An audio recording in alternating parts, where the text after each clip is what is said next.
Nowe przepisy obejmują około 40 000 polskich pojazdów.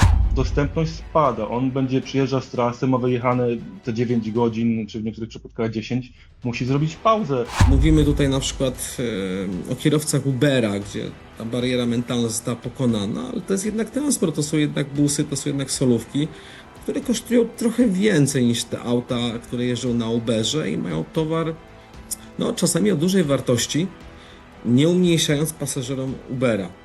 W zasadzie to już za drzwiami, to już za płotem, w zasadzie to już. Niektórzy z nas długo się do tego przygotowywali, niektórzy do tej pory nie mają rozwiązań, a niektórzy dopiero pomyślą po 1 lipca. Wpłynie na stawki.